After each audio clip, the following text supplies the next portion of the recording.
Hi there, welcome to another video in my series on working with partial fractions. And in this example we've got to express 2x minus 1 all divided by 2x minus 5 times x minus 1 times x plus 2 in partial fractions. Now I'm assuming that you've been watching previous videos in this series where I've shown you how to break a fraction like this up into partial fractions. The problem is I've not shown you how to work out the constants, and in this example the constants are going to be slightly different to what we've had in earlier examples. Well, first of all then, we've got our fraction, we've got three linear factors here, so we should be familiar then with the fact that what we're going to get is a constant over each of the linear factors. So the first constant we'll call a, and it'll be over 2x minus 5. And to this we add another constant, let's say b, divided by the linear factor x minus 1, and then another constant which we'll call c, and that's divided by x plus 2. So we've got our partial fractions. What we need to be able to do now is just work out these constants a, b and c. And to do that we always multiply by the denominator here to both sides. So multiplying the left hand side with the denominator here just gives us 2x minus 1. So we're therefore going to have 2x minus 1, and that's going to be identical to multiplying this first fraction with the denominator. The 2x minus 5's will cancel and we'll just be left with a times the x minus 1 times the x plus 2. When we move on to this fraction here, multiplying this fraction with this denominator, the x minus 1's will cancel, just leaving me with b times the 2x minus 5 and times the x plus 2.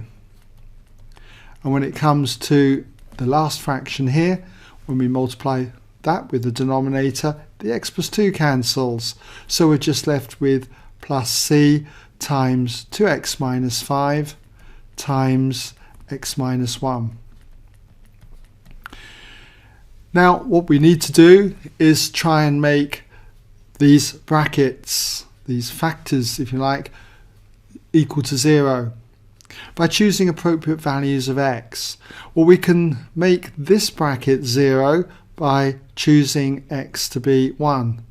So we start off then with when x equals 1. And when x equals 1, 2x minus 1 is going to be 2 minus 1, which is going to be 1.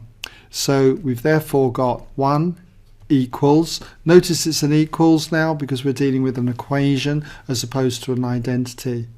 So when x is 1, this bracket will be 0, so that takes out that term. This term won't be 0 though. We'll have b multiplied with 2 times 1, which is 2, minus 5, so that's going to be minus 3. And then this bracket will be 1 plus 2, so that's going to be 3. So we've got 1 equals minus 9b. And if I divide both sides by minus 9, we end up with b equaling minus 1/9. So that's one of the constants then. Let's see if we can work out another constant. This time, let's say we make this bracket x plus 2 equal to 0. So therefore x would have to equal minus 2. So we say when x equals minus 2, substitute this into the values on the left hand side here. We get 2 times minus 2 is minus 4, minus another 1 gives us minus 5. So therefore minus 5 equals, this bracket is 0, so all of this term here will be 0. Put minus 2 in here, this bracket will be 0, so that means all of this will be 0. And then for this last term we're going to have c times 2 times minus 2, so that's minus 4, minus another 5, so that's going to be minus 9, and that's going to be multiplied with minus 2 minus 1, so that's going to be minus 3. So you've got minus 5 equals 27c. So if you divide both sides by 27, you end up with c equaling minus 5/27. Lastly then, we've worked out b and c, so we now need to work out what a is. And to work out what a is, we just need to make this factor here, 2x minus 5, equal to 0. So if 2x minus 5 equals 0, 2x would equal 5.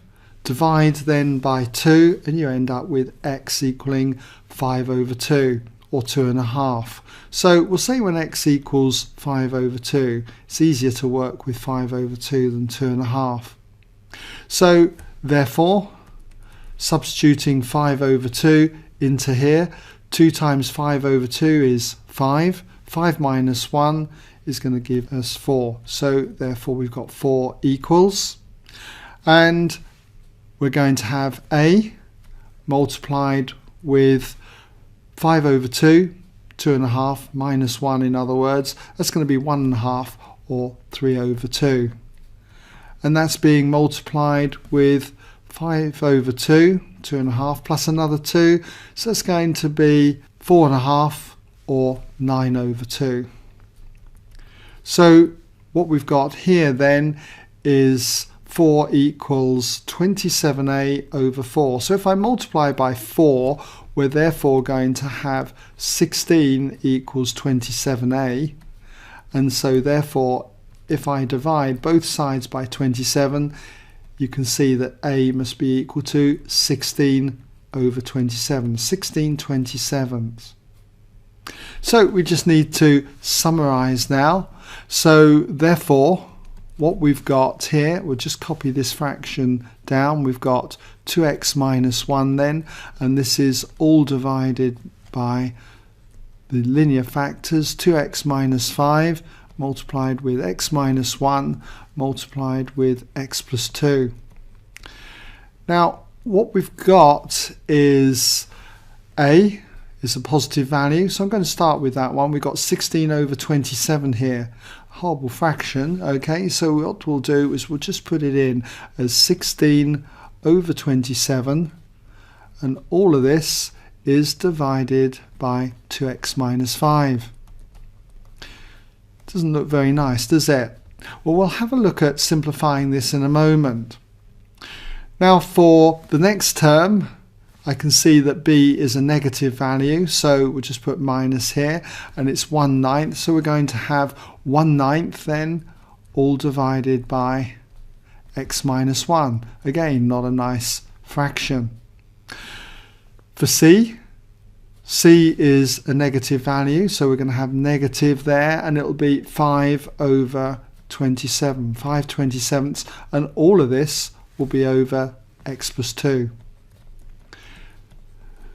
Now, although this is correct, it's not really good to leave it like this.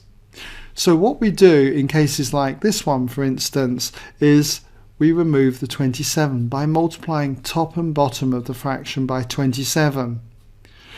It's like what you're multiplying by 1, so it's not going to affect the value, but it's going to affect the appearance of it.